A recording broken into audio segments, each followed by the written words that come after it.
আসসালামু আলাইকুম। এখন আমরা দেখব কিভাবে ওয়েবসাইটের নাম, লোগো, সাইটের আইকন, নাম্বার, ইমেইল এগুলা চেঞ্জ করতে হয়।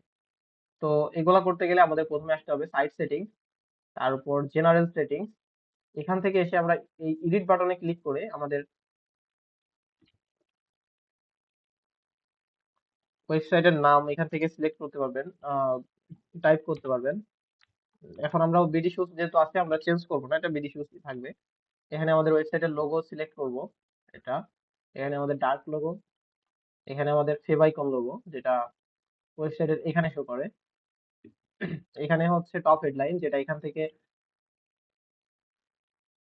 সরি এটা বন্ধ করা আছে এই ওয়েবসাইটের জন্য, সেহেতু এটা লাগবে না। এখান থেকে ওয়েবসাইটের কালার গুলো সিলেক্ট করা যাবে, যেহেতু এটা আমাদের লোগোর সাথে মিল করা আছে এই জন্য আমরা ওয়েবসাইটের কালারটা চেঞ্জ করে নিই। এই যে আমাদের বিডি শুজ লোগো চেঞ্জ হয়ে গেছে, আমাদের আইকন চেঞ্জ হয়ে গেছে। এখন যদি আমরা ইনভয়েসে যাই তাহলে আমাদের ইনভয়েসের ভিতরেও এটা চেঞ্জ হয়ে যাবে। এই যে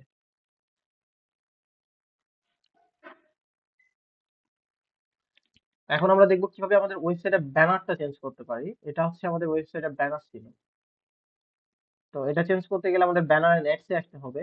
তারপরে ব্যানার এন্ড অ্যাডসে আসে এখানে আমরা আমাদের যে হোম অ্যাডস বলে একটা ব্যানার আছে এটাতে এডিট করব। তারপর এখান থেকে আমরা ব্যানারের ছবিটা সিলেক্ট করব। আমাদের আগে একটা ছিল, আমরা এটা সিলেক্ট করতেছি এখন। আমরা চাইলে এই ব্যানারের ভিতরে একটা লিংক দিতে পারি। এই ব্যানারের উপর যদি কেউ ক্লিক করে তাহলে সে এই প্রোডাক্টের ভিতরে চলে আসবে। আর যদি কোনো লিংক না দিতে চায় তাহলে এভাবে হ্যাশ দিয়ে রাখলে হবে। তো আমরা এখানে এই লিংকটা দিয়ে দিলাম, দিয়ে সাবমিট দিলাম। তো আমাদের আশা করি ব্যানারটা চেঞ্জ হয়ে যাওয়ার কথা। এই যে আমাদের আগের ব্যানার ছিল একটা, এখন চেঞ্জ হয়ে আরেকটা চলে আসছে। আমরা যদি আগেরটাই ফিরে নিয়ে আসতে চাই তাহলে এখানে আবার এডিট করে এখানে আগের যে লোগোটা ছিল সেটা যদি ব্যানারটা ছিল সেটা দিই, যদি সাবমিট দিই তাহলে আগেরটা চেঞ্জ হয়ে যাবে। এখন দেখবো আমাদের ওয়েবসাইটের নাম্বার, ইমেইল এবং সোশ্যাল মিডিয়া লিঙ্কগুলো কিভাবে আপডেট করতে হয়। প্রথমে আমাদের ওয়েবসাইটের অ্যাডমিন প্যানেলে যাব।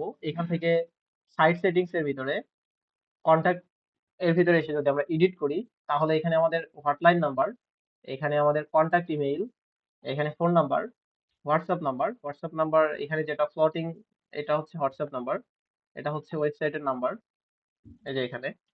এবং আপনাদের যে শপের যে অ্যাড্রেস আছে সেটা এখানে দিয়ে দিবেন। যে এখানে সাবমিট করলে এখানে কন্ট্যাক্ট ইনফরমেশন গুলো সাবমিট হয়ে যাবে বা সেভ হয়ে যাবে। আর এখন দেখবেন কিভাবে ওয়েবসাইটের আইকন গুলো চেঞ্জ করতে হয়।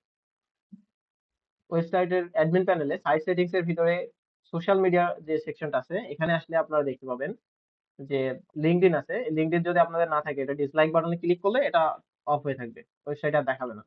আর আপনাদের যেগুলো আছে সেগুলো অ্যাক্টিভ রেখে সেগুলোর লিঙ্ক গুলো এখানে আপডেট করে দিবেন। যেরকম আমি এখন আমাদের ফেসবুকের লিঙ্কটা আপডেট করে দিব, এখানে আমাদের ফেসবুকের লিঙ্কটা বসায় দিলাম, দিয়ে যদি সেভ দিই তাহলে আমাদের ফেসবুকের লিঙ্কটা আপডেট হয়ে যাবে। এখন যদি আমার ওয়েবসাইট আসি, এই যে আমাদের এখান থেকে লিঙ্কডইন চলে গেছে এবং ফেসবুকের লিঙ্কের উপর যদি ক্লিক করি তাহলে আমাদের ফেসবুক পেজে চলে আসবে। এখন দেখবো আমাদের ওয়েবসাইটে কিভাবে শিপিং চার্জটা চেঞ্জ করতে হয়। আমরা অর্ডার করার সময় যে শিপিং চার্জটা দেখতে পাই, এখানে যে শিপিং চার্জটা আছে এটা আমরা এখান থেকে চেঞ্জ করতে পারবো। এখানে দেওয়া আছে ঢাকার ভিতরে 70 টাকা।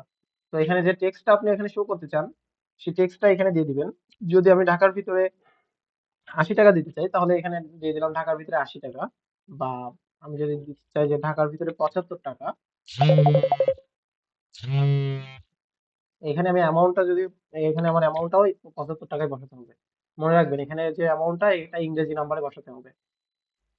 এখন আমরা এটা যদি সাবমিট দিই তাহলে ঢাকার ভিতরে 75 টাকা এখানে চলে আসবে। ঢাকার ভিতরে 75 টাকা এখানে আপনাদের শিপিং কন্ডিশন অনুযায়ী আপনাদের শিপিং চার্জটা এখানে অ্যাডজাস্ট করে নেবেন।